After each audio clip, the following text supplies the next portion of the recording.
Begin with the classes. तो बच्चों, thumbnail और टाइटल से आपको पता चल ही गया होगा कि आज हम लोग पढ़ने जा रहे हैं क्लास 9th का फिज़िक्स का चैप्टर मोशन।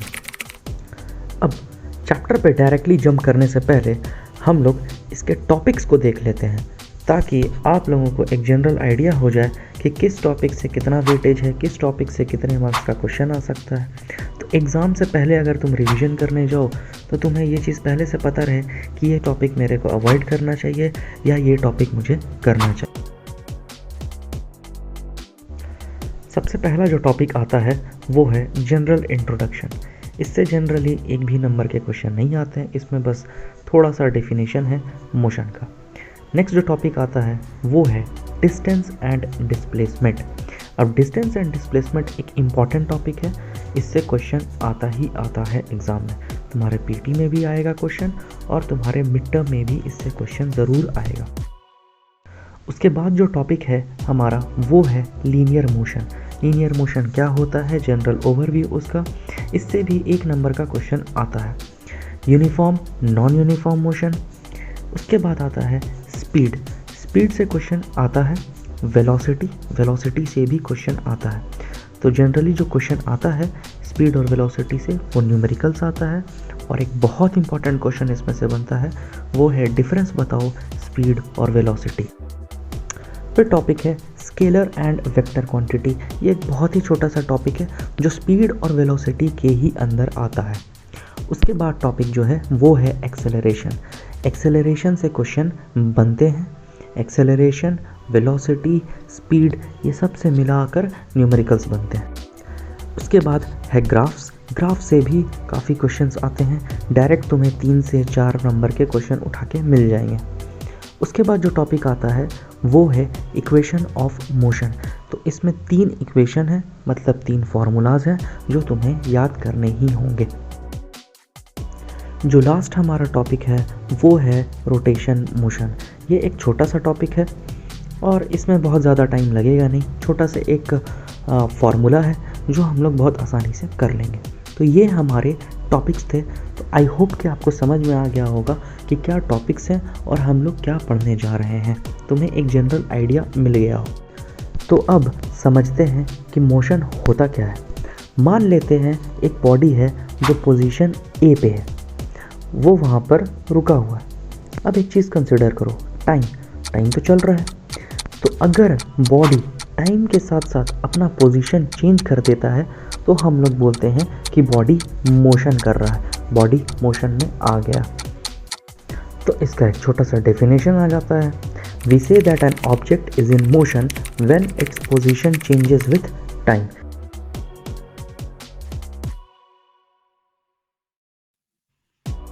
अब मोशन को हम लोग मेजर कैसे करते हैं? तो मोशन को हम लोग 2 तरीके से मेजर करते हैं। पहला तरीका है डिस्टेंस और दूसरा तरीका है डिस्प्लेसमेंट। अब डिस्टेंस क्या होता है? तो distance is the total path covered by the object. तो ऑब्जेक्ट जहाँ जहाँ जा रहा है, जितना दूर जा रहा है, उसके लेंथ को हम लोग ऐड कर देंगे और वही मेरा डिस्टेंस हो जाएगा। तो डिस्टेंस मीटर में हो सकता है, किलोमीटर में भी हो सकता है। अब डिस्प्लेसमेंट देख लेते हैं। तो ऑब्जेक्ट का फाइनल पोजीशन और ऑब्जेक्ट का स्टार्टिंग पोजीशन के बीच का सबसे छोटा डिस्टेंस जो होता है उसे हम लोग बोलते हैं डिस्प्लेसमेंट। अब हम लोग पढ़ेंगे motion in a straight line.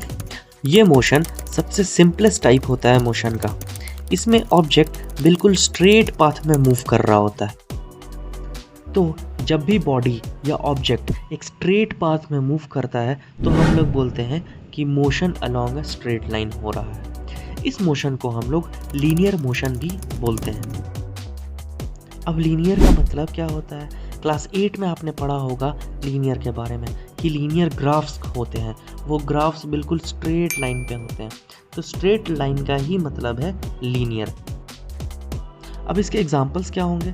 तो इसके एग्जाम्पल्स हो सकते हैं, आपने देखा होगा बॉलिंग बॉल।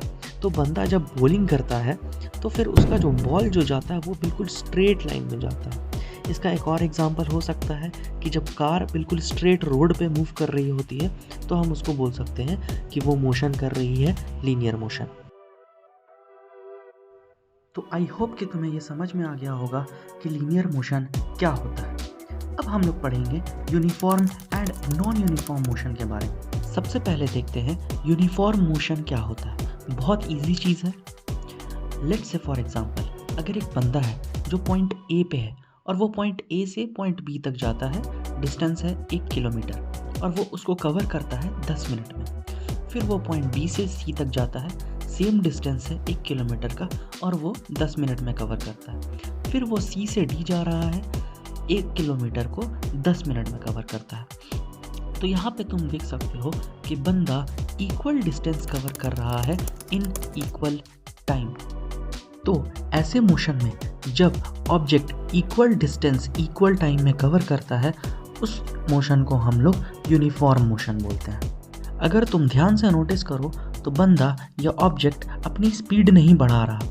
तो यूनिफॉर्म मोशन में स्पीड कांस्टेंट रहता है, क्योंकि अगर तुम स्पीड बढ़ाओगे तो सेम डिस्टेंस तुम कम टाइम में ना कवर करोगे।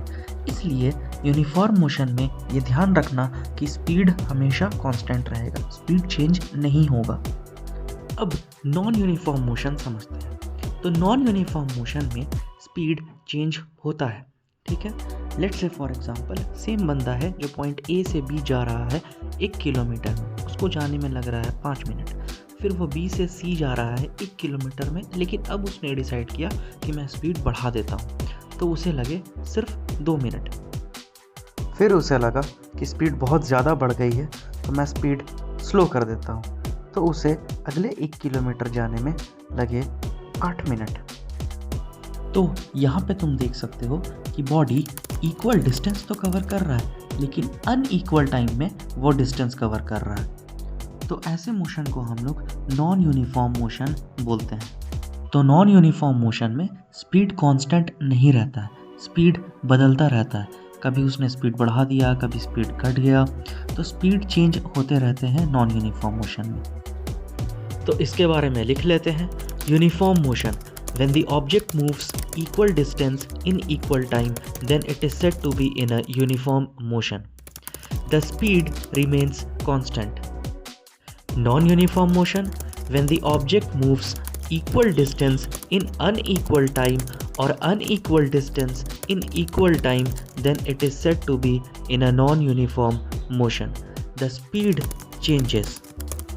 तो बच्चों, इस चैप्टर को मैंने डिफरेंट पार्ट्स में डिवाइड किया है ताकि वीडियो बहुत लंबी ना हो जाए और आप लोग बहुत ज़्यादा बोर ना हो जाओ। ये पहला पार्ट था। आई होप कि आपको आज के टॉपिक्स समझ आ गए होंगे।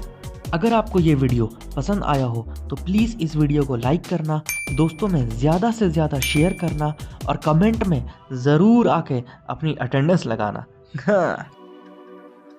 तो मिलते हैं अगले वीडियो में, तब तक मस्ती करते रहो, फोड़ते रहो। सायोनारा।